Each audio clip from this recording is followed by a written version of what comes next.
Hello and welcome to the 240 people that have registered to this online conference discussion on algorithmic transparency obligations in the DSA.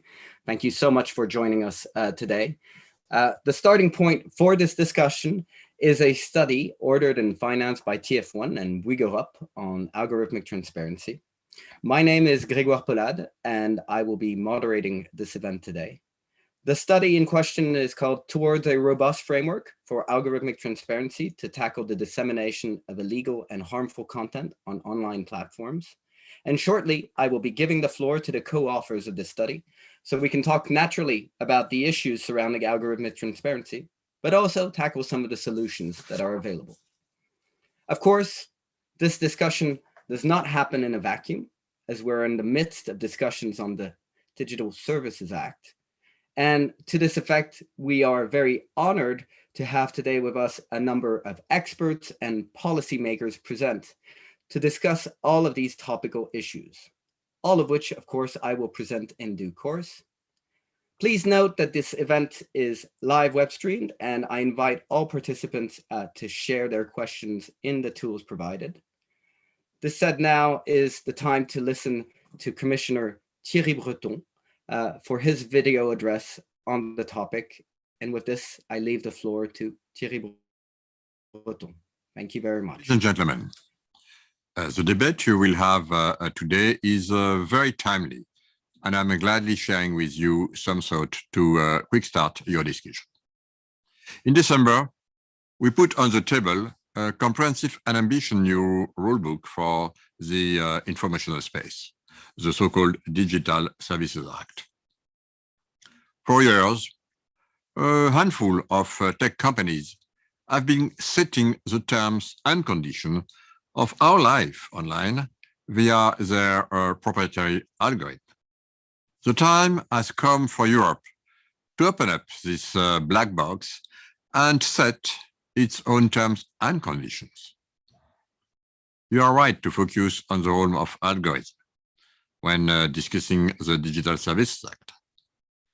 This is one of the key areas where the new regulation will bring a true step change in the governance of online space.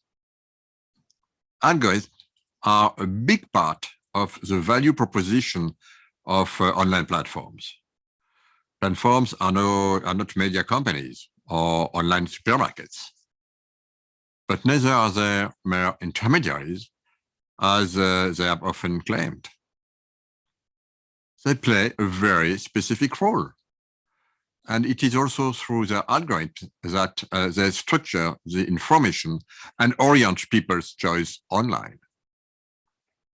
Algorithms often determine which sellers are winners or losers on a marketplace, whether consumers find the best offers, or when information and disinformation becomes viral or gets lost and forgotten. I don't need to mention in this forum the challenges posed by foreign interference in electoral periods through the manipulation of recommended system or advertising systems, or the cases in which vulnerable groups might not even realize that they are being silenced by algorithms. I like the fact that the study you will be discussing today mentions transparency as a disinfectant. In the Digital Services Act, you find transparency and much more. First, users must be aware if an algorithm has determined what they see online, or if an algorithm has filtered some content, and they must also be empowered to change this. Second, platforms must assess and address the significant societal risk their algorithms pose. In other words, the DSA obliges their algorithms to be based on an approach that put societal concerns first and commercial interests second. And we will not simply take their word for it, but there will be detailed audits of their algorithms and their systems more generally. Third, civil society and academics will be empowered to open up the black box. Platforms will have to report on the use of content moderation algorithms, of targeted advertisements, and will have to disclose data to vetted researchers. Finally, new independent regulators with appropriate capabilities to inspect algorithms will work together to ensure that these rules are respected. The Commission will also be able to intervene. As you can see, the DSA regulates platforms algorithms in a very comprehensive way. These are not rules we wish to change every few years, of course. They should remain flexible and adaptable to future evolution. With this, I leave you and would like to wish you a very rich discussion. Thank you. Thank you very much, Commissioner Breton, for this address. Lots in there, a step change, algorithms determining winners and losers, looking at algorithmic transparency as a disinfectant. We now move to another statement from MEP Valérie Hayé. Ms. Hayé is a MEP from Good afternoon. France. Yes, hello. MEP Hayé is a MEP from the Renew Group. She is originating from the Mayenne region. She sits in the Parliament as a Renew Group member and is part of the Budget Committee, as well as a substitute for the ITRE Committee. And with that said, I leave the screen for the recorded message from MEP Valérie Hayé. Over to you. Good afternoon, and thank you very much for your invitation to discuss today such an important file that is the Digital Services Act. I cannot participate in the debate, but I wanted nonetheless to share a few words with you. The DSA is a great opportunity for the European Union to set new standards for what the Internet of tomorrow can look like. But it is also a challenging text for which we, as policymakers, need to find the right balance that reconciles multiple imperatives. We need to put in place a new framework that integrates all the actors that participate in the dissemination of illegal content online. A framework that guarantees that platforms' practices respect the rights of the European citizens, that allows innovation so we can have European digital leaders tomorrow, but also a framework that protects consumers against the dissemination of illegal products and services, and that gives regulators and civil society the instruments to better control the way platforms keep or remove content. The study that you presented is particularly valuable in this regard, as we need your expertise to find this right balance. As the discussions in the European Parliament are moving forward, I believe that further transparency requirements are very important. They should be further strengthened, notably when it comes to the algorithm used to disseminate content, as well as the recommendation system used. Democratic control is absolutely essential here, and it can be upheld in at least two respects. First, by ensuring that vetted researchers have a better access to data and the platform's practices, notably when it comes to aligned advertisements and deepfakes. The research they produce should be accessible. Second, by ensuring that the platforms assess their role in disseminating illegal, harmful, and disinformation content as part of the systemic risks, and report accordingly when they decide not to implement adequate mitigating measures. I'm sure these elements will be brought up again in your discussions, which I'm sure will be absolutely fruitful. Many thanks. I'm looking forward to further exchanging with you all in the future. Thank you. Thank you very much, MEP Hayé, for these remarks. Now that we've done with the recorded interventions, I would like to give the floor to the co-authors of the study in question. So first, a brief presentation of the co-authors, and Professor Alain Stroel and Laura Somaini. Professor Stroel, you're a professor at the University of Saint-Louis, Brussels, and at the UC Louvain, where you teach courses in intellectual property, IT, and media law. You also teach courses in advanced master in intellectual property. You've also been a lawyer at the Brussels Bar since 1988, and you're a partner with the firm Pearstone. You're appointed a trustee of the European Law Academy, and many, many other different distinctions that I fear we would take a long time to get into, but this is it. And as for Laura Somaini, Laura, you are associate at Pearstone, and you're a scientific collaborator at UC Louvain. You hold a degree from Bocconi University and LLM in the EU Law from the College of Europe. Again, long qualifications. I leave you now for your presentation regarding the study. Thank you very much, and over to you. Thank you very much, Grégoire. It's a pleasure to be here. And I thought that the introductory words of Commissioner Breton were already a lot of meat for the discussion today. Indeed, we think that transparency is probably the best disinfectant and definitely needed today for a right regulatory framework. It's not enough, but it's needed, definitely.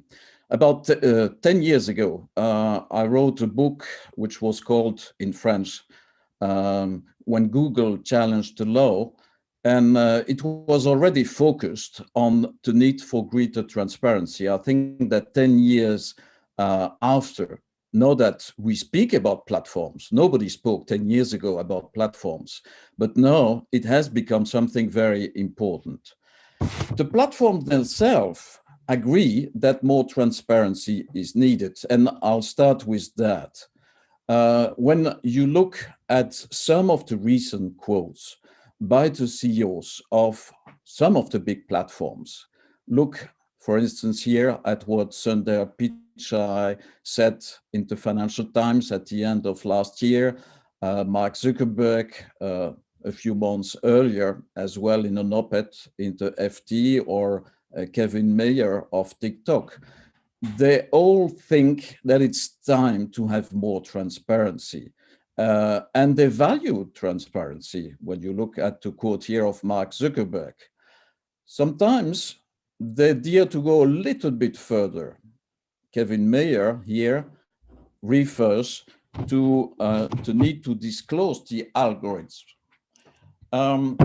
Basically, the platforms have taken some initiatives for sometimes many years.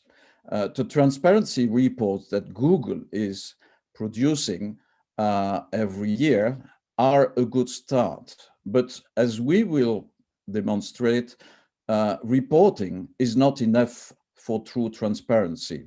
And of course, the oversight board that we have heard about recently with the issue of the deplatforming of President Trump's account on Facebook is an important development. And it helps to understand a little bit better why some decisions are taken and why, for instance, it is fair for Facebook to decide to deplatform someone like former President Trump. Now, we have a new initiative by TikTok, which aims to create a European Transparency Center that I think should be located in Ireland, after they have done the same in the US last year. Those are interesting developments. We don't know much about this Transparency Center. And that's why I think it's important for regulators and for the EU legislator to monitor what transparency means and should be. And first of all, concerning the DSA, and let's move to the next slide. I think it's important to have flexible provision. I think that was mentioned by Commissioner Breton. We need rules that are flexible and that can evolve. And that's why I think there is still a missing piece. And that is a general duty of care for online platforms. They should be under such a duty. Recital 58 of the DSA refers to such duty to diligently mitigate some issues, but I think it should be in the text, not only in a recital. And that is a little bit like what platforms are subject to in other contexts. There is a duty to care of platforms to remove copyrighted content, for instance. It's different from liability.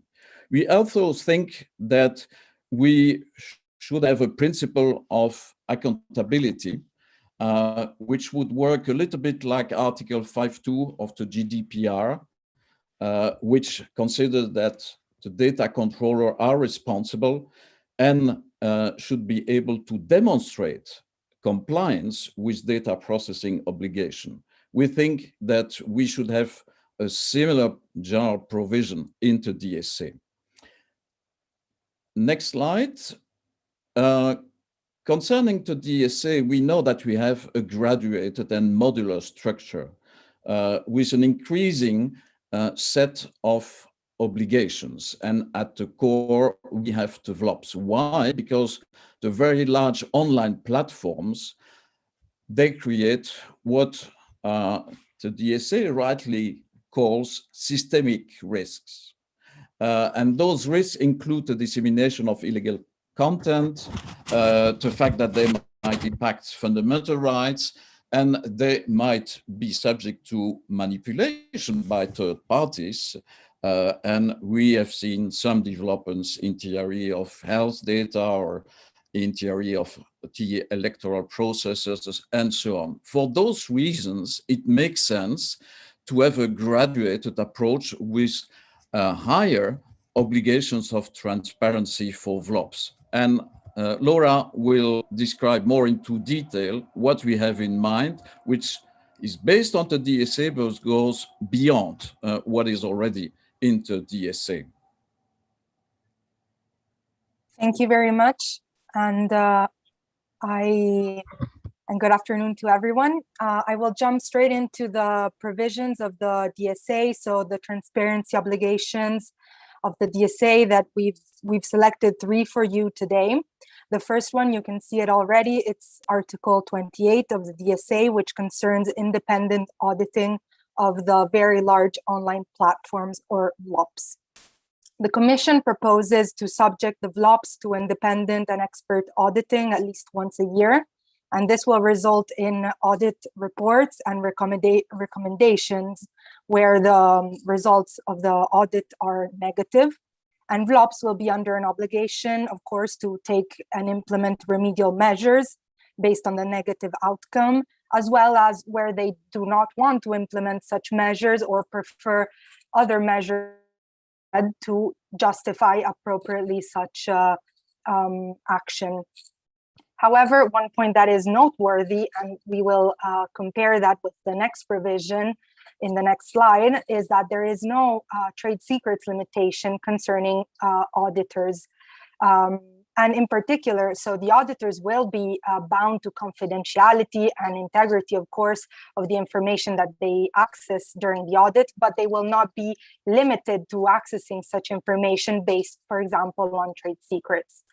What we find in our study and what we propose is to further strengthen this provision by adding safeguards to ensure that the audits are truly independent and professional, to ensure that there are no financial or other types of incentives which get into the way of an effective audit, to add professional ethics requirements for auditors, as well as standards and methodologies which are shared among the various expert firms.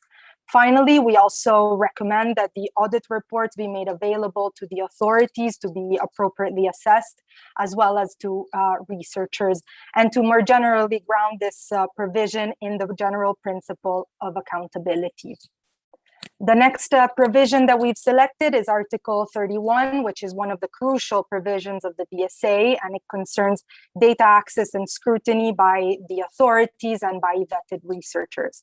As you know, the Commission has proposed in its draft the possibility to make data available to the Commission and the digital services coordinators on the one hand, and vetted researchers on the other, although limited to research purposes strictly related to the research of systemic risks and their mitigation. However, we note that certain important limitations remain in Article 31, and in particular, paragraph 6 provides the possibility for the VLOPs to actually object an access request and even refuse it based on grounds such as security and in particular trade secrets. And this is one point that we criticized in our study. In particular, we believe that there is no reason why trade secrets objection should be given to the authorities. Authorities should have the possibility to fully and freely access the data of VLOPs upon request. And therefore, we propose a dual type of access, one that is full with no limitation and upon request to both the Commission and the Digital Services Coordinator. At the same time, we can have a full and potentially limited on certain basis and certain scope of access for vetted researchers. And here we can note also some of the recent amendments that have been proposed by the European Parliament concerning Article 31. In particular, the Parliament has added an explicit reference of access to both data and algorithms, as well as a new duty for VLOPs to explain the design and functioning of the algorithms to the authorities, as well as extending access also to civil society organizations. This provision is very welcome. We support this amendment. However, we still strongly lament the lack of intervention on the limitation based on trade secrets. And so we stand by and submit our proposal to remove the limitation based on trade secrets, at least for the authorities. Finally, another provision which has been introduced by the Parliament's amendments is article number 33A, which is notably titled Algorithm Accountability, so falling directly into our discussion. And in particular, this article provides the power to the Commission to perform assessments of algorithms of VLOPs, which will have to provide the necessary information in order to do so. And the Commission will then be able to conduct this assessment based on different criteria, the compliance with EU law, as well as to test the impact of algorithms with fundamental rights, with the provision of the service, its resilience, and it will then also be able to seek advice from other authorities or researchers, and finally take a stance, and it will also be able to take appropriate measures to stop the infringement if it finds that the algorithm is actually not compliant with the law.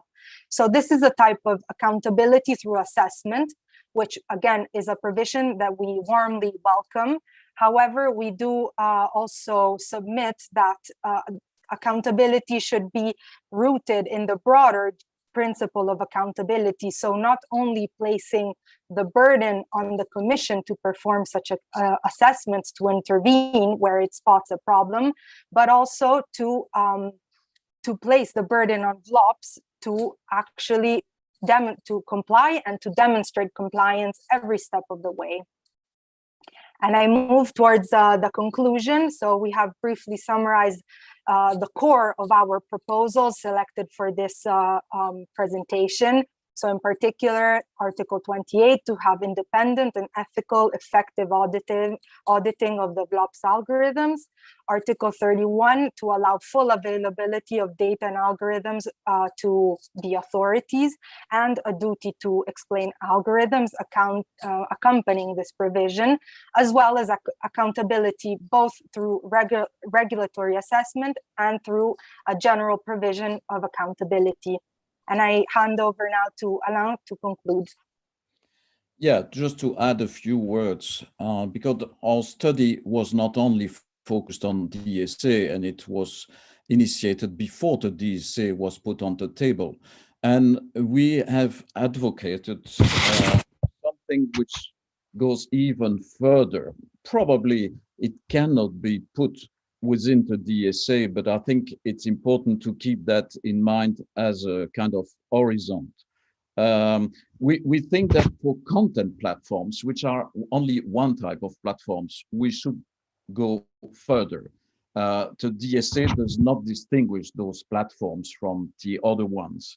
But we think that for those platforms, there should be something more, what we have described as a multi-tiered and multi-stakeholder model involving different stakeholders. And I think some of the amendments in the Parliament go in that direction, in the direction of involving other parties and not just the regulator. I think we have to find a new regulatory model which includes NGOs, vetted researchers, and others. So we have pleaded for even a true EU authority that does not seem to be possible right now, but I think for an academic, it's fine to plead for more.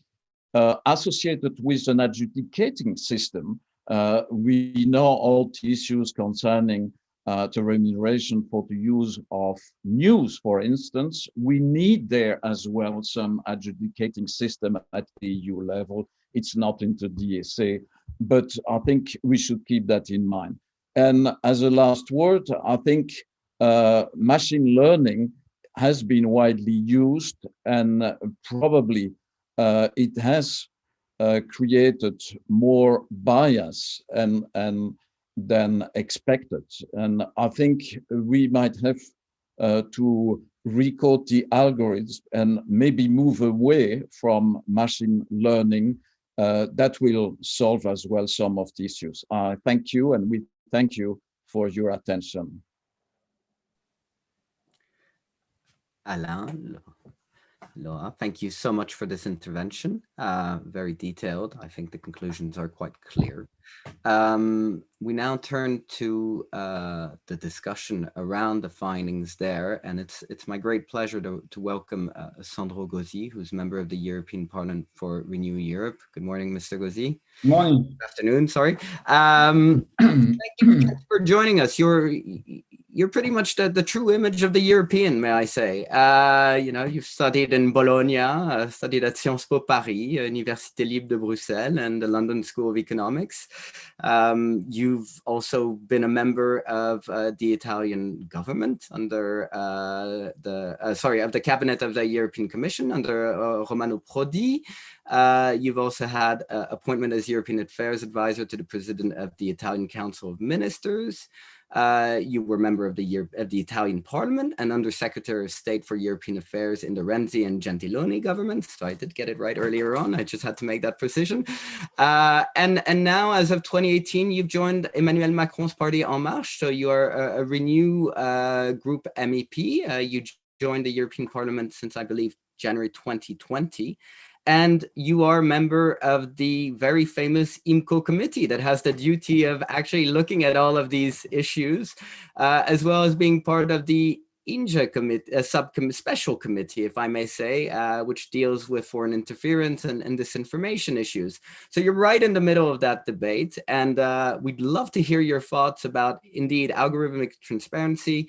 You've heard the remarks from your colleague, you've heard the remarks from Commissioner Breton, and now the study.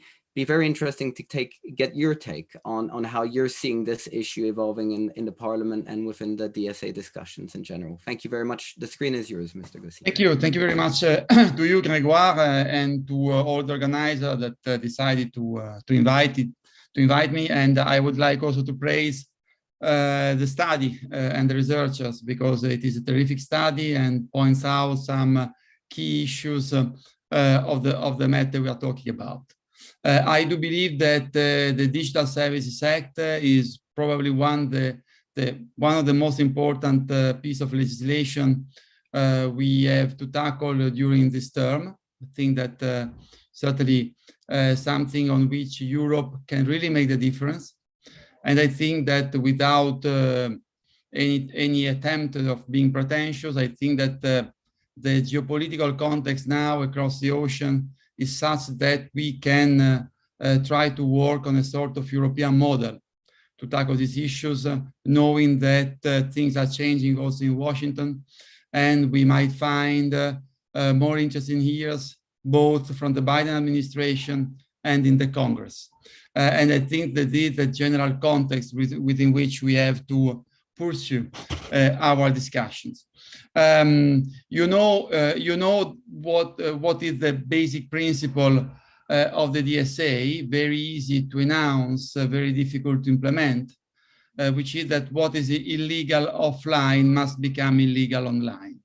Obviously, makes sense. It is very difficult to implement. I do believe that the issue within this content, the issue of the transparency of the algorithm is certainly one of the most important questions that we have to answer.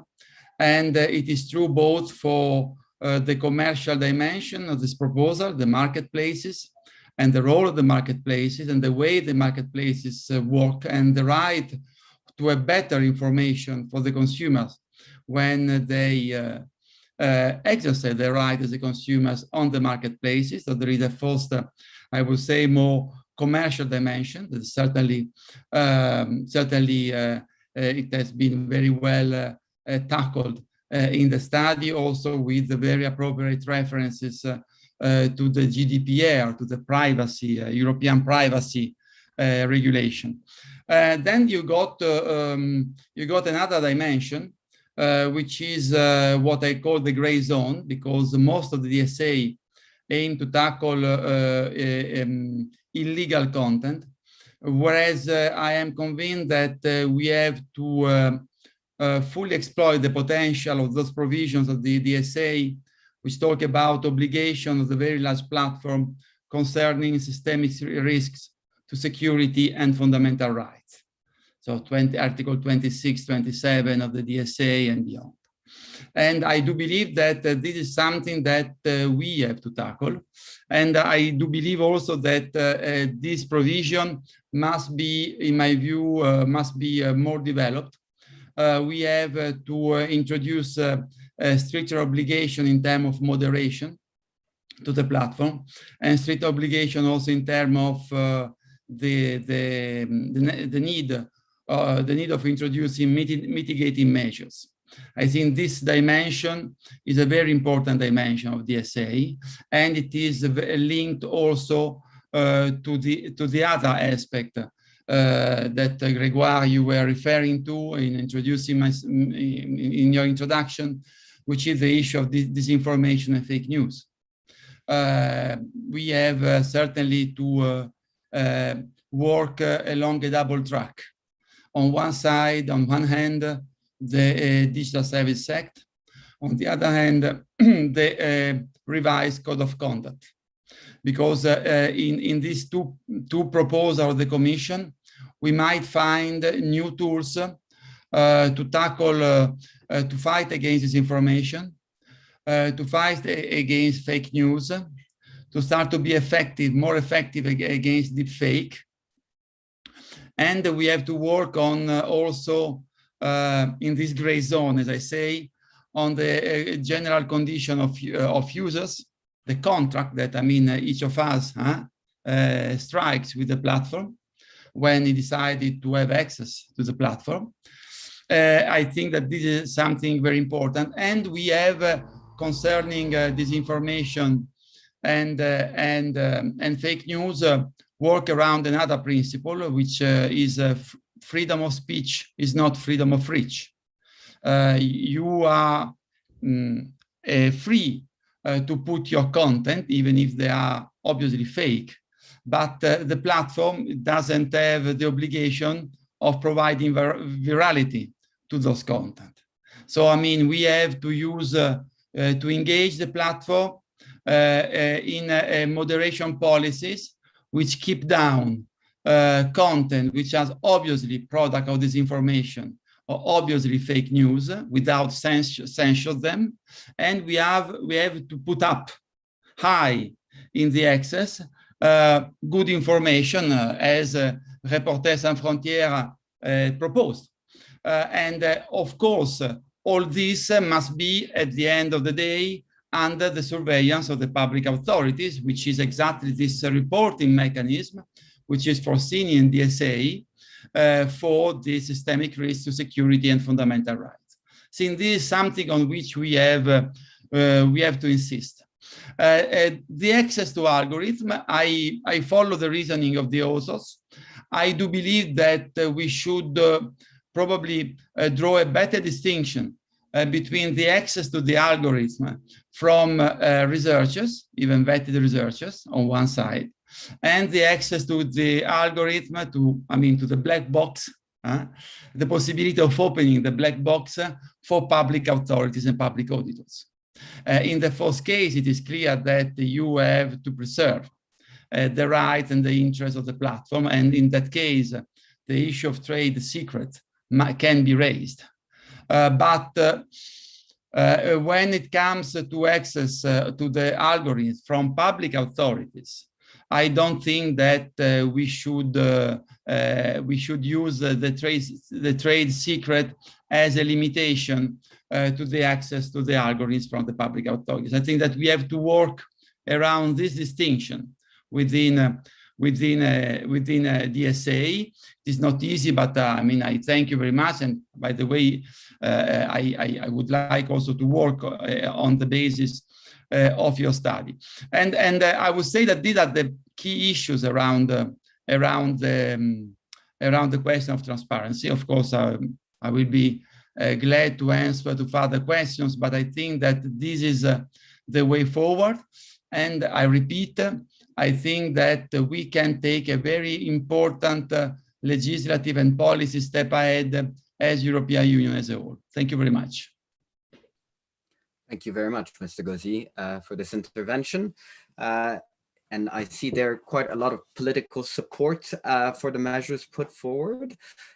We now turn to Werner Steng from the European Commission. Werner is somebody who's very well known in digital policy circles. If you do work on digital policy and you don't know Werner, then you've missed something, definitely. He is a member, of course, of the cabinet of Executive Vice President of the European Commission, Margaret Vestager, and his responsibilities include coordination of digital policy, AI and data economy, platform economy, and disinformation. Werner holds a PhD in commerce and economics from the Vienna University of Economics and Business, and I believe has been in the European Commission now for, I think you're celebrating your 23rd birthday there, and have done successive roles in budget, in enterprise, and other DGs, marked as well. So Werner, thank you so much for joining us today. It would be great if you could rebound a little bit on the proposals that were made there. And I'm sure you'll want to present the objectives of the EC there in terms of what you're trying to do with the DSA and how this mixes with the conversations and findings that were just presented. Thank you. The mic is yours, Werner. Thank you. And all of this in 5 minutes, of course. Now, I'll try to comment on many things that were said by previous speakers, because it was a very good discussion and I see a lot of alignment. I think we're discussing here in the margins, of how we can still make things better or more precise or what have you. I didn't hear so far any major, opposition to the direction of travel. And that's, I think, very reassuring and was not necessarily to be expected when we embarked on this reform in the first place. Because, this is a major reform of the digital space, the DSA, the DMA taken together. And I'm very happy, actually, about the public debate that has been triggered by this. And as MEP AR said also at the very beginning, it's about democratic control, regaining democratic control over processes that affect each and every one of us, both the economy and in the society. And that is actually what the platform economy brought with it. And I think Professor Strobel said something very true, that 10 years ago, we did not discuss platforms. And I was in digital policy making already 10 years ago, in charge of the e-commerce directive back in DG Markets times. We did not discuss algorithms, right? We did not discuss platforms. But obviously today, the matchmaking power of the platforms in moderating, well, products, information, services, connecting the two sides of the market, deciding on who wins, who loses, as the commissioner said, on who sees information, who doesn't see information. That's just a huge, obviously, role played by those platforms in our society and economy, which triggered the need for legislation to regain democratic control.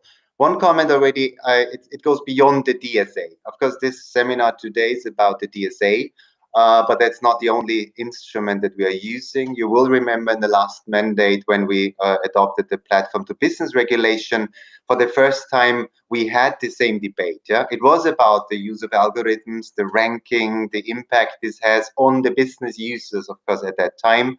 But still, there are all those millions of hotels selling through hotel booking platforms, or anybody else offering content, product, services.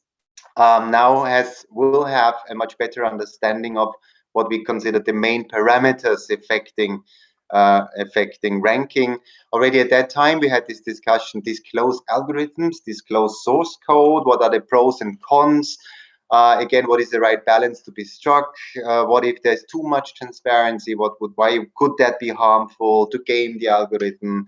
What about trade secrets? We had a debate on trade secrets already.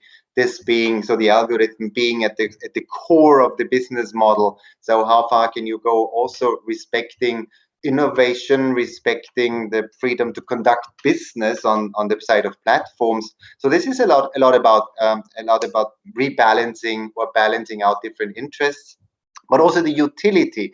We had discussed at the time that the main parameters would be much more useful for a normal user, say a normal business using a platform, if they know sort of these are the 10 major things I have to watch out for, if I ever want to understand and affect my ranking, rather than give an SME user 200, signals and then say, well, here's the 200 signals, good luck, get on with it. Anyway, just to say, this was a huge debate. It's law already. It was the worldwide first law on algorithmic transparency. We shouldn't forget this. The AI regulation that we just proposed, pretty much the same thing, goes, of course, even further. Naturally, only where you fall within the definitions and where really AI is concerned, and not just some normal algorithm. But still, there will be plenty of situations that will be covered once agreed, of course, and adopted by the AI framework. A lot of algorithmic transparency and regulation there. The DMA also contains lots of elements when it comes to data use, data access, specifically linked to advertising. And then the DSA, and in the DSA, it is not just the provisions on algos, on the recommender systems, but it's also all the rest, which was already mentioned by previous speakers. Yeah, whether it's transparency of advertising, why do I see an ad? Whether it's the transparency of the ad repositories, whether it's the access by vetted researchers to any such information, whether it's the risk assessments to be carried out by very large platforms, how advertising affects their systems, and so on. So there's a lot in the DSA. Beyond the hardcore algorithmic transparency provision, if you want, including also, by the way, or not even by the way, the option of the users to opt out of personalized recommendations and say, no, I want recommender systems not to use my personal profile. Now, in terms of the study, just 2 comments probably, because again, I find it very, very useful, and I find it very much aligned with our thinking. 2 points probably. The first one around general duty of care, principle of accountability. I'm not totally convinced we need this. Actually, it is a bit embodied in the whole law anyway. The whole law is a manifestation of the spirit of a duty of care, if you want. I mean, there is a series of due diligence obligations, which collectively mean there is a duty of care, right? We felt it more useful to spell out in great detail actually what those due diligence obligations are. So there's clear obligations, specific obligations, enforceable obligations, all of which together will translate our understanding of a duty of care. But also the flexibility is, of course, there in the VLOP's risk assessment and risk mitigation strategies. That's where we bring in the flexibility to adapt other things, that we cannot capture in those due diligence obligations. The second point on this study, and also MEP Gossi referred to this, the distinction between third-party access to information and the access to information by public authorities. This debate about the trade secret limitations that you spotted. First of all, there's a distinction between monitoring and enforcement of the DSA. The monitoring part, we have distinguished between access to information by third parties, included vetted researchers, that's Article 31, and that is where you see this limitation with regard to trade secrets. Article 33 is about the reporting to the authorities, and there trade secrets comes for the second time, but the only limitation here is if they can really invoke that making certain information public may go too far in terms of business secrets, well, they still have to share that information with the public authorities. It just goes out from the public reports. So I think this distinction that also MEP Gossi was referring to is already there. If it's not clear enough, we can look into this, but that was always the logic. But going beyond this monitoring dimension, if you go into chapter 4, into the real enforcement powers, so if the enforcers, national or the European Commission, has a suspicion of a violation of the principles of those due diligence obligations in the DSA, well, then they get all the information they possibly need. That goes beyond this, what we just discussed in Article 31, 33. I mean, you go to the premises, you confiscate computers, you get access to algorithms, access to data, to processes, what have you. So there's a second distinction I wanted to bring in. Very briefly, to end my intro, listening to, again, MEP Gossi, a lot of convergence. In the US context, super important. We just decided to launch this trade, the council, the Trade and Technology Council, where of course we will also discuss platforms and AI and what have you. It being understood that the same issues apply transatlantic as they do here. It doesn't matter whether the companies, the platforms, are American, Chinese, or whatever they are, but everybody else depending on platforms, business or users, consumers, citizens, are faced with the same issues across the Atlantic as they are here. So the issues are the same. So of course we need to discuss with like-minded countries. One small comment on when you said, Mr. Gossi, what is illegal offline must become illegal online.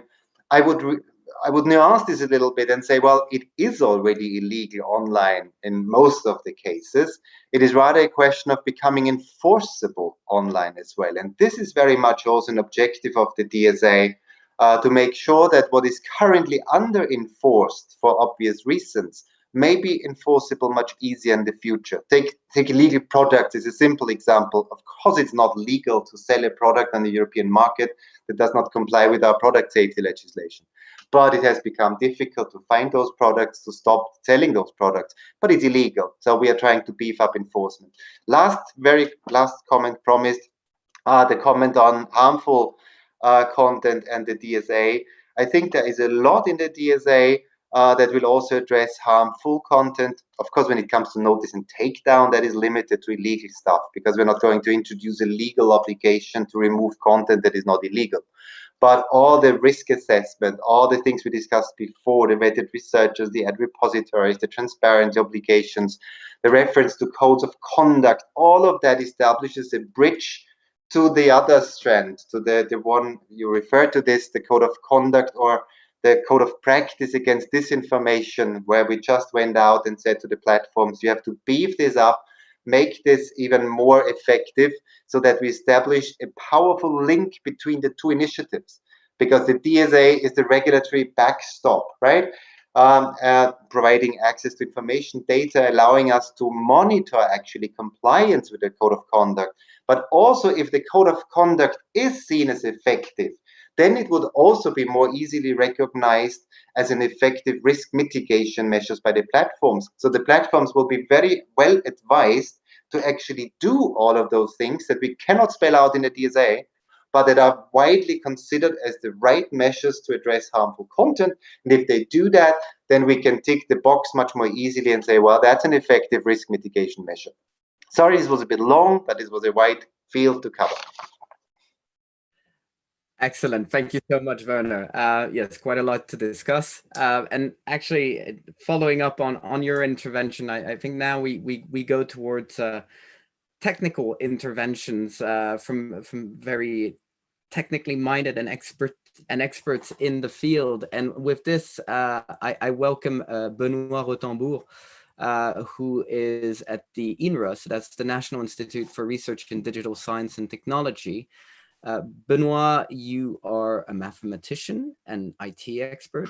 You're an engineer in IT from NC, and you have a PhD in applied mathematics from Sorbonne University. So remind me never to ask you a mathematical question. I might be very surprised in terms of my lack of knowledge in this area, but that's exactly why we have you here today, because you have a lot of expertise in AI, a lot of expertise in the machinery behind all of this, having done a lot of work for media, telecom, hotels and transportation sector, by leading data scientists on the issue. So with that said, I'd like to give you the floor so you can share a little bit from your point of view, this issue about algorithm transparency and where you see the key issues there at a technical level and what that means for policymaking. Benoît, the floor is yours. Merci, Grégoire. Thank you. Good afternoon, everyone. I'm very happy to represent the voice of technology here. But I think the issue we are facing right now, auditing algorithm, is not at all straightforward. Once you have said transparency, you have said nothing. I mean, obviously, opening the hood of an algorithm is not straightforward at all. Let's take an example. If we think about TikTok, our teenagers right now, I think 10 million French teenagers are spending 1 hour a day in front of TikTok in average, which means they are bombarded, we could say, they receive recommendations from TikTok, probably 200, 300 recommendations every day. And they slide, they like, they share, so they dialogue with the recommendation algorithm of TikTok, which make the flow of their, let's say, life after school, let's say before confinement. And how to audit such a black box? I think no one, even in TikTok, can exactly explain the parameters. We speak about parameters. They are not 10 variables. It's far more complex than that. If you look at the little weights of the neural network somewhere hidden into this recommendation algorithm, there are probably 1 billion parameters. So transparency is not straightforward. You have to do a kind of technical control like you do with a car. So you don't need a Lamborghini to control the headlights of a Lamborghini. You need to find ways to control that the headlights are correct, that it doesn't go on the right, on the left, that it's okay. And I think this kind of audit has to be developed yet. It's not as simple as just a machine learning algorithm. A recommendation algorithm is something very rich, mixing stuff, mixing your historical consumption of videos, your new consumptions, mixing your preferences with popularity, with buzz, with maybe financial interests if you pay a video or if you obtain your video from someone else. So those algorithms don't use a singular formula saying it's one algorithm. It's a mashup. It's a mix of algorithms that bombard our teenagers with recommendation. And I think it's quite complex, and I will follow the car metaphor. We have all in mind what has happened with Volkswagen on CO2 emissions. You remember the car knew that it was observed by a regulator and deliberately tweaked the CO2 emissions to be okay. Not only the platforms can do that, but I'm happy they are doing that. They know when robots are calling them. They are bombarded with robots every day. I think it's 30%, 40% of the volume of the requests on those platforms come from robots. So they are used to filter robots. They are used to detect robots. So as regulators, we need to request, to ping, to ask questions to this algorithm in a way that the platform let us do it correctly. So this is a real transparency, which is a kind of protocol, like EPO doping protocols, where we can take blood samples, we can take urine samples to make sure there is no EPO, no doping in those algorithms. And I think it took 20 years for cyclism. And we are just getting started. So we are very late. Those platforms are very big, very well equipped, probably open to some form of collaboration. But on the other side, on the regulation side, we have not 10,000 data scientists building those tools. And maybe people knowing exactly subtleties of the law to make sure that this recommendation is tweaked or not. Is it favoritism, self-preferencing? Is it just a bias? All these kind of headlights has to be checked. So I think it's in finance, they call it RegTech, technology for regulation. And we speak about compliance a lot too. So I think we should get inspired from that. Building the right RegTech for regulation authorities, building organizations, because it's not only data scientists, it's a mix of skills, and of course, obtaining from the platform the right level of collaboration. It's not a matter of sending a questionnaire every 10 days.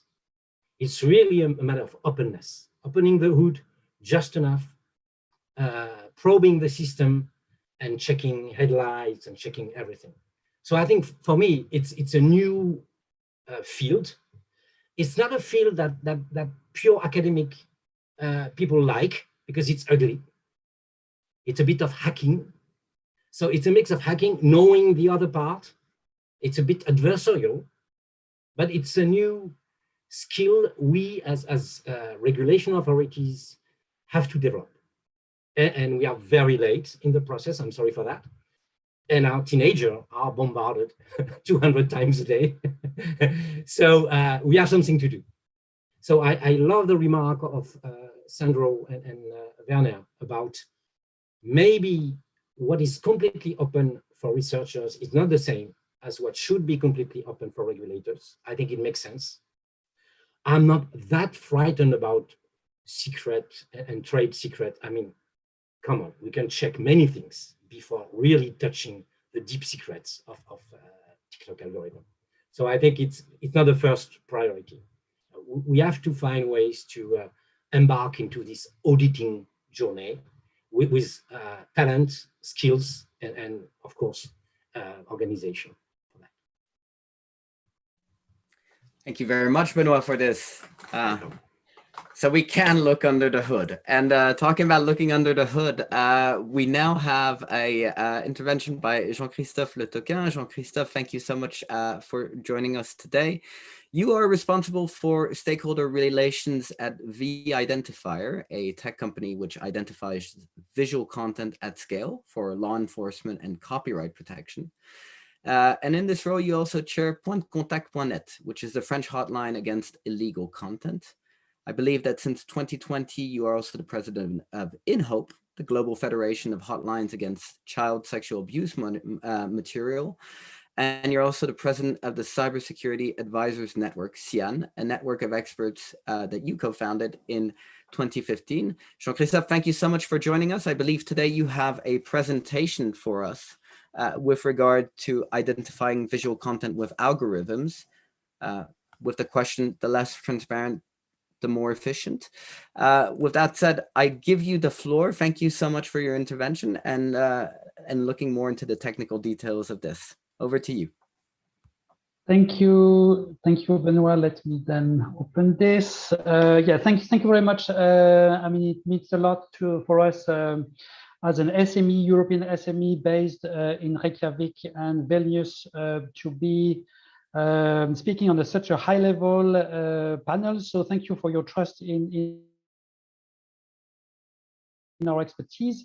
So indeed, what I will do instead of really talking about the company itself is rather talk about a report that was published today by the Council of Europe in the field of fighting illegal content. So how companies should and can detect online child sexual exploitation and abuse. So this report is interesting because, well, it is a cross-disciplinary report at the crossroads of child safety, privacy, and cybercrime. And we all know how much Europe is strong on privacy, and this is why having the Council of Europe really publishing a study on how to regulate these things, I think it is meaningful. And so I will. So this you can just look at this content and find it online. It was again published today. So of course today we are discussing about copyright, but obviously the technologies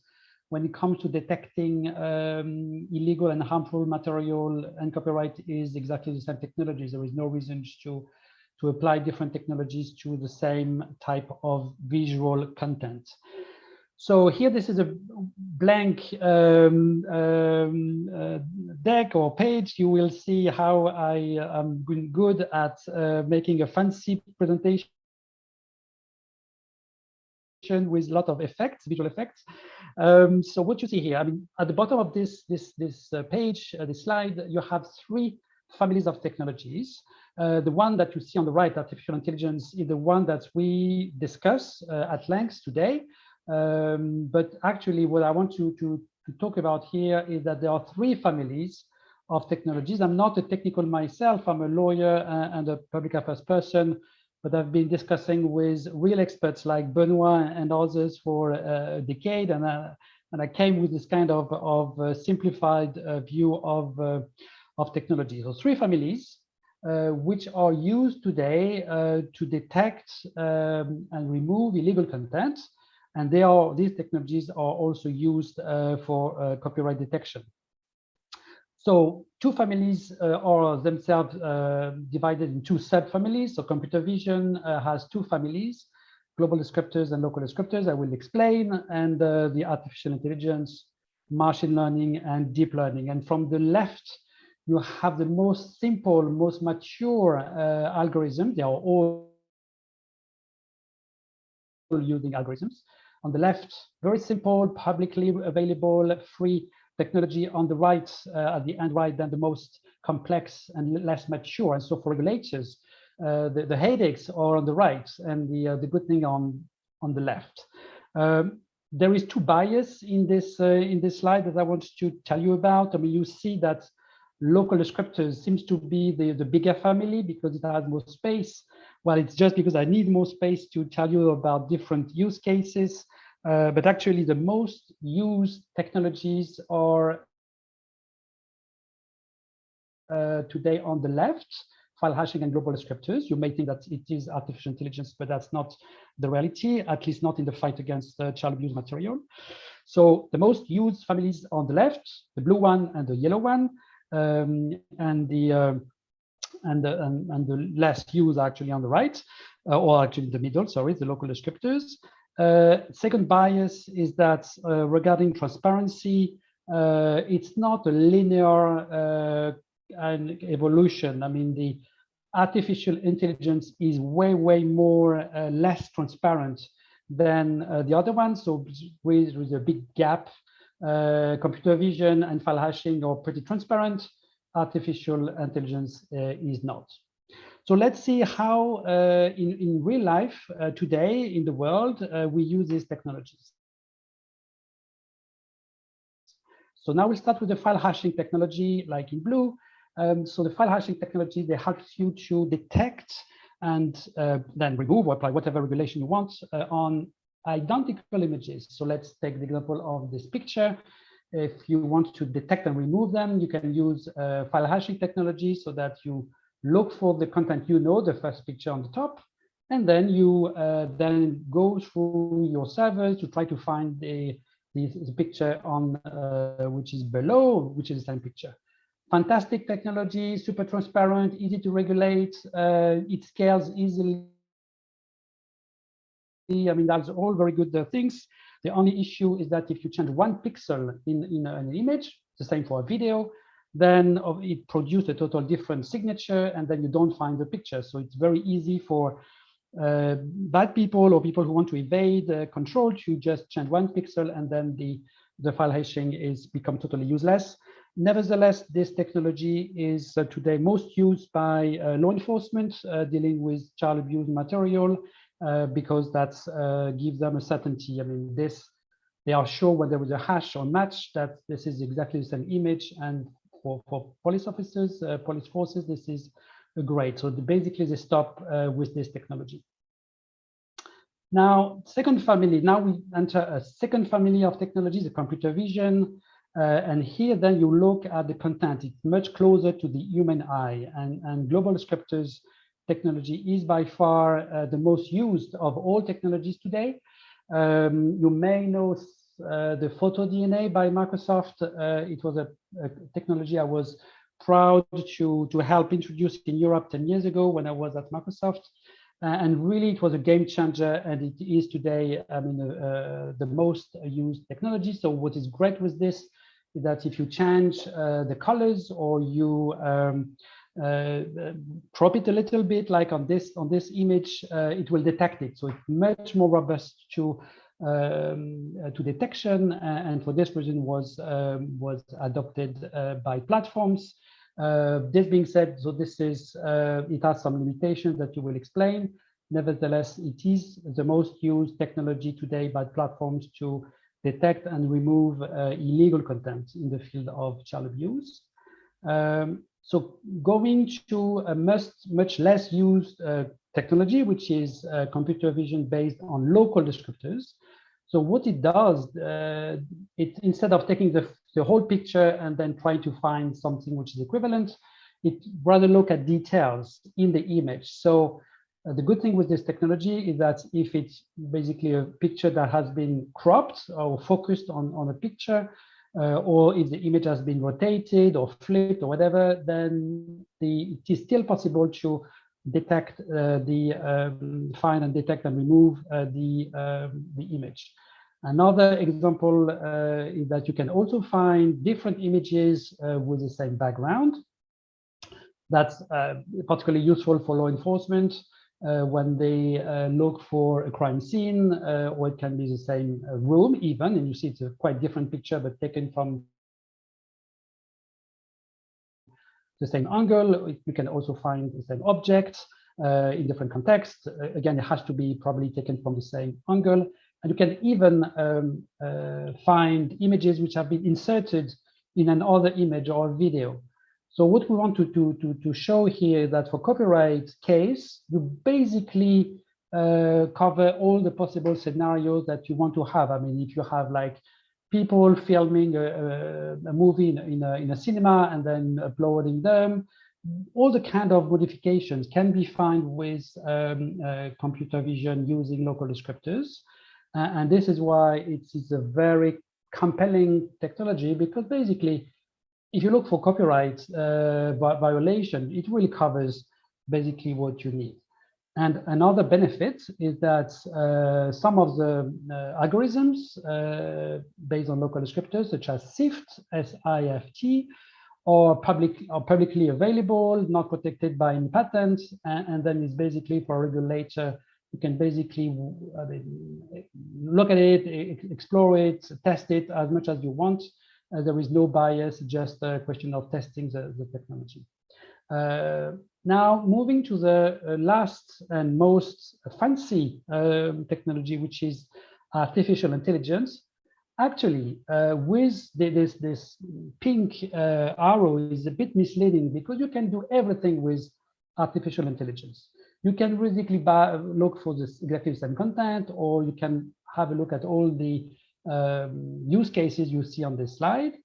The reason why you would not do this typically is because artificial intelligence is very complex, very costly.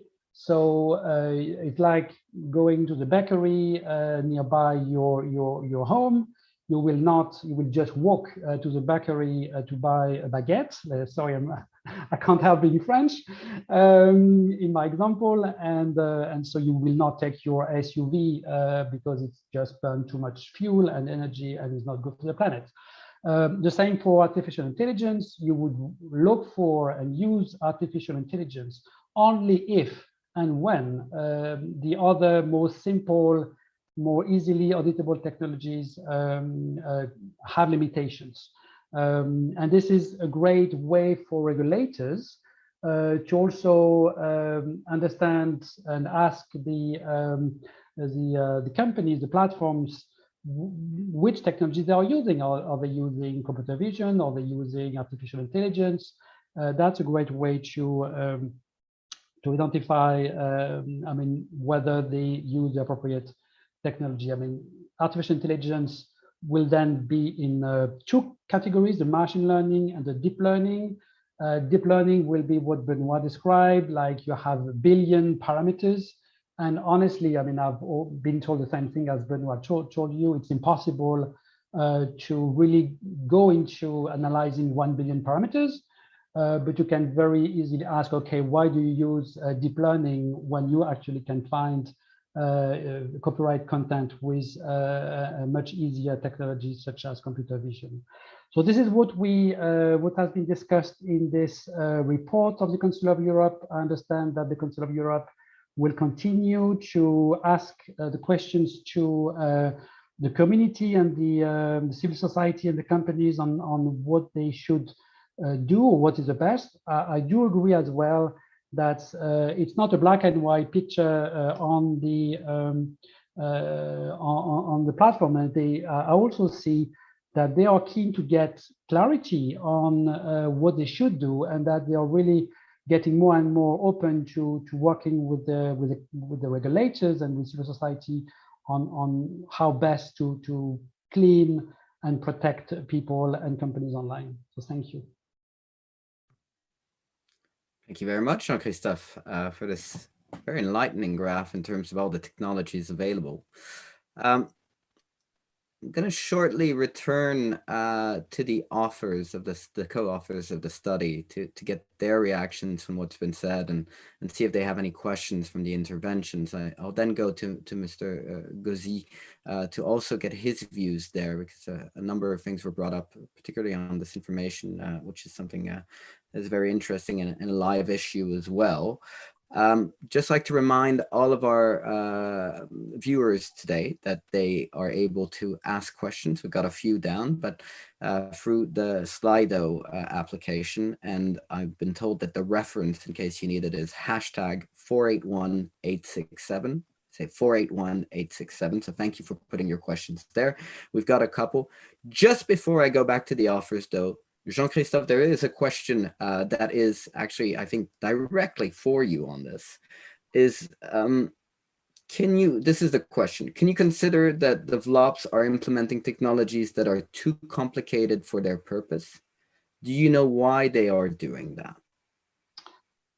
So I think I've seen both sides. I mean, we service both sides. We have companies, I mean, both platforms and copyright companies. I think the question from regulators should also be clear on what they look. So to be specific, if I think the platforms will be able to answer very simply the question, when the question will be, okay, I, as a copyright owner, I only need to deal with identical videos, or I mean, the extreme case, I want to be able that you, the platform, can detect and remove a movie, for instance, which has been like inserted in another video, for instance. So if you describe what you want as a copyright owner or holder, then it will be very much easier for the platform to answer why, I mean, they use a much more complex technology. And I've not seen to be very honest, and the copyright industry being very specific on, for instance, okay, I want to have 1 second of video or 1 frame of my video not available on your platform. And if that was the question, you know that the answer is using local descriptors. But I'm not sure this question was asked this way, and therefore the platform did not have to answer to this very specific question. So I think it's a question of being very clear on what you want, and then the platform can answer how to answer this need and this request. Thank you very much, Jean-Christophe. Okay, back over to you, Alain and Laura, for any comments, questions you have for the other speakers. Alain, I think you have to unmute yourself. Favorite phrase of 2021 and 2020. Right. Okay. Thank you for reminding me. I would like just to comment. I don't have special questions, but to comment on what Commissioner Breton said first. I think it struck me that he said we have something with the platforms that is different than the traditional intermediaries on one side and different from traditional media on the other side. Obviously, platforms do not have a full editorial responsibility. They are in between, but they have some responsibility. And this responsibility through the use of algorithms is not yet defined enough, I think. And the DSA goes in the right direction, but I think it could still improve this situation of those parties in between mere intermediaries and traditional media. And I would like to add something following the comment of Werner Steng, who said, indeed, this whole DSA process is there as well in order to regain some form of democratic control. Clearly, I agree. And I think it's important, of course, to have regulators like the Commission or the digital service coordinators involved. And of course, they will be able to define the due diligence process. But we are still pleading to have the courts involved. And that's why we are favoring a general duty of care that exists in other areas of the law, in civil court, in unfair competition in Germany, in copyright article 8.3 of the InfoSoc directive. We need those general provisions so that the courts as well can add their interpretation of what the duty of care means, not only the regulators. So that's why we plead in that direction. And I think it's important, especially when democratic control is involved, to have as well the courts, not only the regulators. And on the other comment, I agree that we should distinguish the access for the regulators to the data and algorithms and the access for third parties, and distinguish the access within the monitoring process and within the enforcement process. But I think more thought should be given to the issue of trade secrets, nevertheless, because we just have a vague exception to trade secret protection. I think we should move further so that we could have some means to request some disclosure of information. And as long as that is not fixed in relation to the Trade Secret Directive, I think we might have some problems. So I plead for a data act already announced by the Commission that deals with those issues. That was it. Thank you very much. Laura, did you want to add anything? Yes, thank you. I have maybe a more general reflection, and thank you all for your very interesting interventions and comments.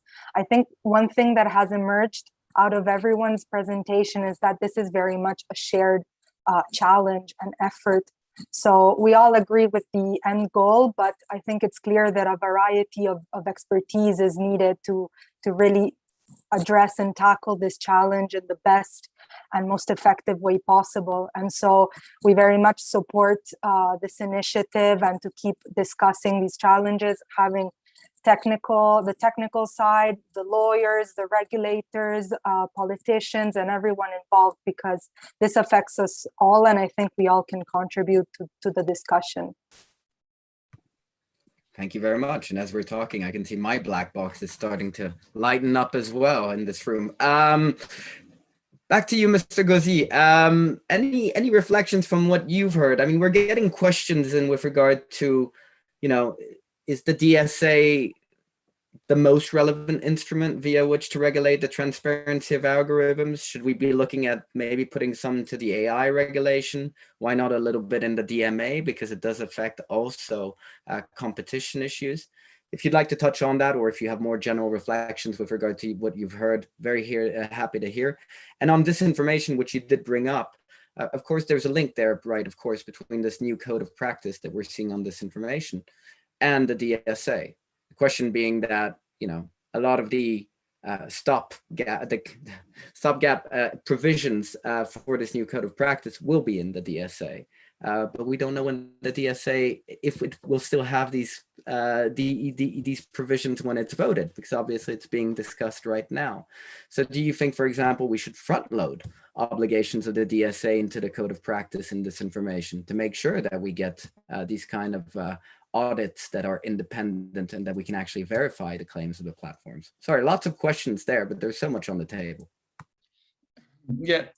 Thank you. No, I would say that, I mean, we don't have to start before that we have legislated to start to see how we can fill the gap or the loophole of the legislation. We should concentrate to have a good legislation. So, I mean, in my view, we have to draw a distinction between what it requires a legislative approach and a specific legislative decision, and that should be tackled within the DSA, which is complementary also to other pieces of legislation, such as the DSA, the Data Act, the forthcoming Data Act, somehow also for some aspect the Data Governance Act we have just discussed in the European Parliament.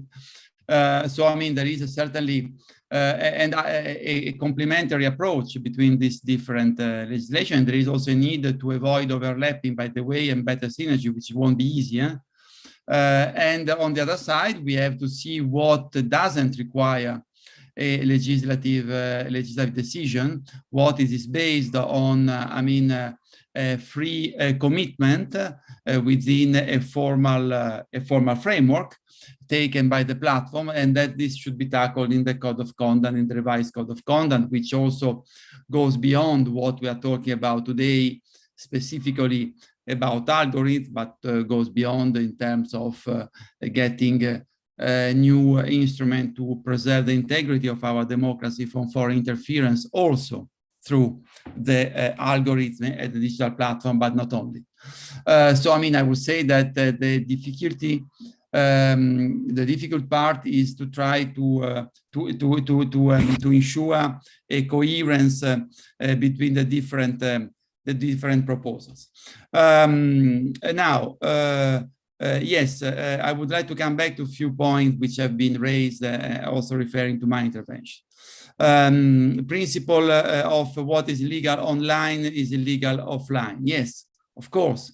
But the point that I'm not sure that we have provided the necessary financial and human resources to ensure a proper implementation.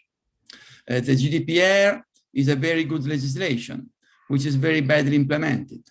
And it is very badly implemented in the Union because a good legislation hasn't been accompanied, but hasn't been followed by proper means of enforcement, human and financial. And this is why in all this package, which I call the digital package, we have to make sure, and in my view, we should make sure at the legislative level, not postponing that at the implementation phase, that this new legislation is overseen and is implemented by authorities with the adequate resources. I'm not sure that those 80 experts foreseen by the Commission are enough. in the light of also the way the algorithms works, which has just been presented by the expert, which have made a very good presentation. So this is something that we have to tackle, both at European level and at national level. Then there is the issue of duty of care and the measures, in my view, especially for illegal content. Hopefully also for the gray zone, as I call it, disinformation. Notice that takedown is not enough. It should be accompanied by stay down. On this, I was in a minority in the European Parliament when we adopted the own initiative resolution. I'm not sure that we will manage, this minority will manage to persuade a majority in the European Parliament, but I do believe that the stay down should be part of the obligation on the DSA. I can't see it now. Then the issue of the access of vetted researchers and the access of public authorities to algorithm. Yes, it is there, but my feeling, I haven't presented a specific amendment yet, but my feeling is that we should better clarify. It is true, it is there, but probably should better clarify the access of vetted researchers and the access of public authorities. Of course, the second access subject to much less limitations or no limitation compared to the first one. It is true it's there. Probably instead of having it in one single article, we should have it in two articles or better clarify the different paragraphs which take that. But I mean, basically, it is true that the basis is a good basis, and that's it. I would say that, I mean, the last point. Allow me. I would like also. I already raised this issue with my friend Margrethe Vestager, but I would like to take the opportunity of having Vernon staying here. I'm not convinced about this proliferation of boards. There is a board for artificial intelligence, and then there is another board for data governance sector. I'm not sure that we cannot streamline having less boards and having a better sharing of competence, or certainly for artificial intelligence and data governance sector. In my view, we should create one single board which is responsible for the surveillance of both artificial intelligence and data governance act. Thank you very much. Thank you, Mr. Gozzi. And I think naturally I go back to Werner on all these questions and comments. Also to pick up on some questions from the audience, notably regarding the restriction in Article 31 of DSA to vetted researchers, to those affiliated to academic institutions. There's a question from the audience there to see if that's too narrow. Also looking at generally, indeed, the comment put forward by Mr. Gozzi, do we have the right people? Do we have the right infrastructure, the right means in order to perform this? And also, are we getting bored of boards? Should we have less boards? Maybe more of a centralized approach on this. Thank you. Over to you, Werner.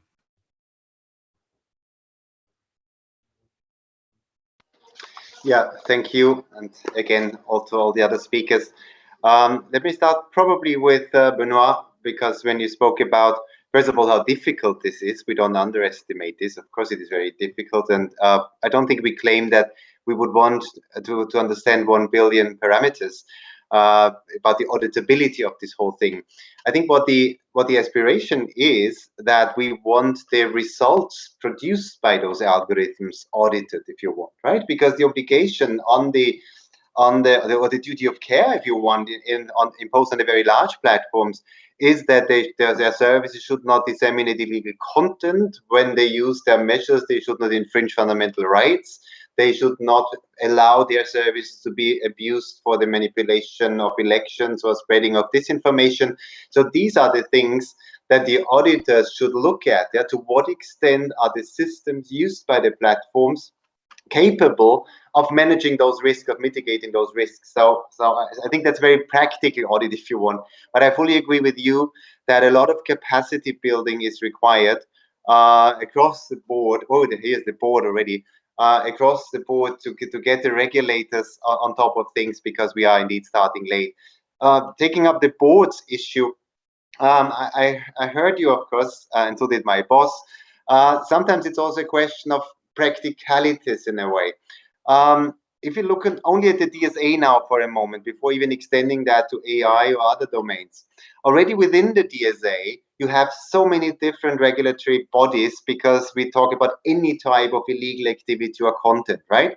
So in terms even of knowledge of the sectors, of the issues, you would have the media regulators, you would have the data protection authorities, you would have the market surveillance authorities, you would have those dealing with child sexual abuse material in the InHope network. You would have the terrorist experts in the Europols of this world, and so on. So you have those national or EU surveillance and enforcement bodies, each of which dealing with a very specific and targeted subset of our universe. Yeah. So our board here is in a way to have one of those coming to Brussels, but not to solve all the sectoral issues, but to jointly look at the systemic compliance of the platforms, right? So it will not be the super media data protection terrorist, whatever expert and super expert on algorithms sitting in this room, because the person probably doesn't exist. But you always have to make sure that those people are in the room that actually understand really what is at stake. But I mean, I'm not denying the relevance of your quest. I'm just saying, given where we start in terms of tech oversight, we have to start somewhere and build expertise and capacity to reach the level of those whom we are supervising sooner rather than later. Very quickly speaking about technology, Jean-Christophe, of course, you very skillfully showed the possibilities of, or the potential of use of technology to identify illegal activity or content. Of course, that's also what the Good Samaritan clause is all about, that we don't want to penalize anybody who uses such tools and so on. At the same time, of course, it's very context specific, as we all know. Hashing and similar techniques work very well for copyright, for child sexual abuse, for terrorist material even, because the more you go into areas like hate speech or what have you, the more difficult it becomes. Also then the quality of the databases underpinning any hash database becomes very relevant. So that's also why, since it is so dependent on context and type of content, we put so much emphasis also on the transparency in the use of such systems. So on the one hand, we do want platforms to act responsibly and address illegal content, of course, but we equally want them to be careful with our fundamental rights and what impact their decisions may have from that angle. So therefore, a lot of transparency about what systems they use, what methods they use, what outcomes those systems produce, so that we can see to what extent they effectively balance out those different interests. Professor Strobel, you said duty of care is needed to give judges possibility to intervene. Of course, I see your point. That said, I mean, we always have judicial redress anyway, so a lot of the things can, of course, be brought to the court, and courts will pronounce themselves on this. But also, we did want to create legal certainty, also from a platform point of view. What are they expected to do? If you think about a very large existing platform, they can hire an army of lawyers and would probably skillfully maneuver the platform, to demonstrate that they are doing everything that is in their power and so on and so forth.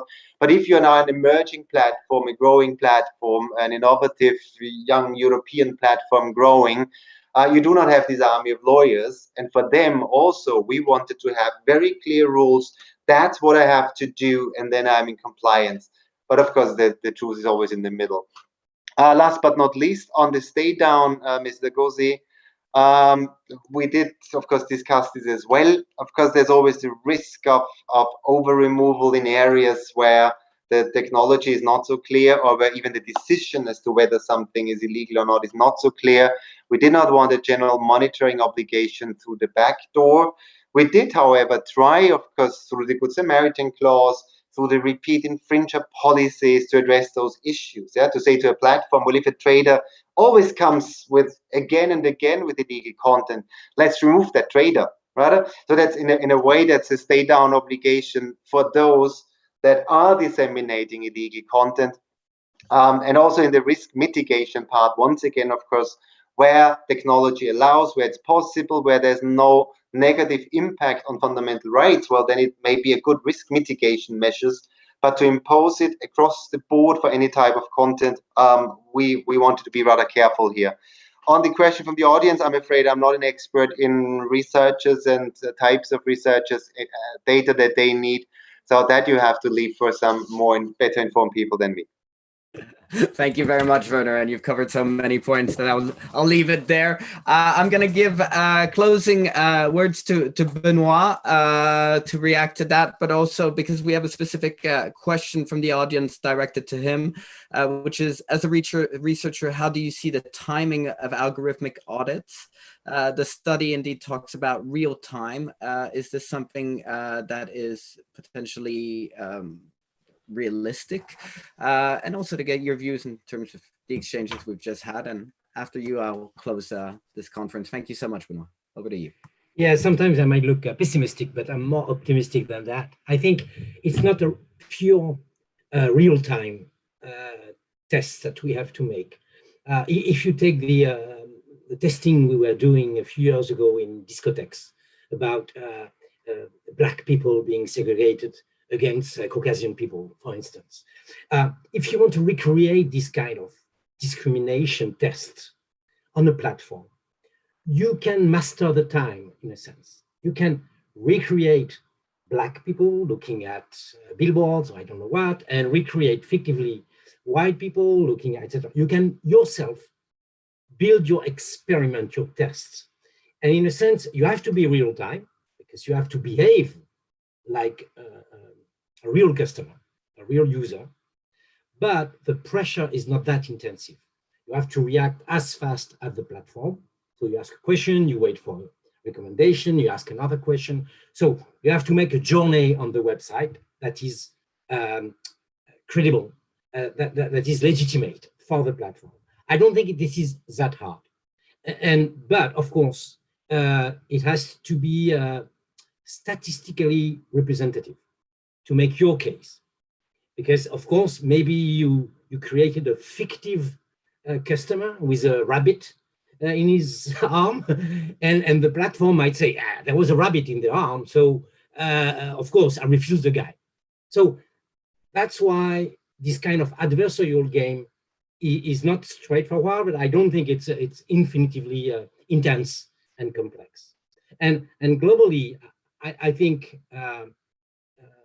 there is a wind right now that people had to be, probably it took a few years so that every one of us understand that we are being a little bit manipulated. First, we were obsessed with data, and GDPR, of course, is a consequence of it. Now we are not looking only at data, which is a bit paranoid. I think now we are more pragmatic. We look at algorithm. And I insist on the fact that you can manipulate people without machine learning. Airlines have been doing it for 40 years quite well, and they know you by heart. And they know that on a Friday afternoon, you negotiate less your price because you want to go home before the virus. And so they know that the elasticity, the willingness to pay of someone is not the same on a Friday afternoon than on a Tuesday morning. So this knowledge has nothing to do with machine learning. But machine learning, deep learning, and reinforcement learning is doing it at a scale and a pace with probably a lack of control that is, of course, accelerating the risk. So that's why it's not only a machine learning story.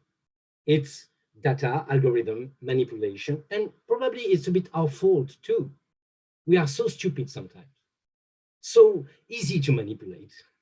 So I think there is another dimension we have not mentioned here, is probably education. I don't want anyone to code an algorithm, but I want anyone to understand what's happening to me when I buy a product, when I look at the recommendation on TikTok for you, what happens behind. I think there should be a form of education over there, because if the citizen, consumer citizen, is not involved, this story will continue and continue. I think we have to take a little bit of our own future in our hands, in educating people to those algorithms that dialogue with us. When you buy a trouser in a shop, and a lady or guy is telling you, oh, this, it suits you perfectly, you know that the guy is cheating. Everyone knows that, but you're happy. Okay, you're flattered a bit and say, okay, I will buy the denim. And I think it's the same with robot. I mean, who should believe a robot? It's a robot. It's a commercial stuff to sell advertising or to sell a product, or etc. So I think, please don't think it's only a matter of regulation authorities or tech regulation. It's also a matter of education. We must know that robots are discussing with us and influence us. Well, thank you very much, Benoit, for those wise words. With this, we conclude this online discussion. I'd like to thank all of you for taking part today, as well as those watching us from afar. It's been a great pleasure to go through and discuss these very timely topics. Certainly, we'll be taking back control over our lives and having more views on their algorithmic transparency in the future. It's a great quest ahead. And I thank you again on behalf of TF1 and Europe for taking part. Thank you to our for those who gave interventions, and thank you to those who watched online. Take care, everyone, and have a lovely day. Goodbye.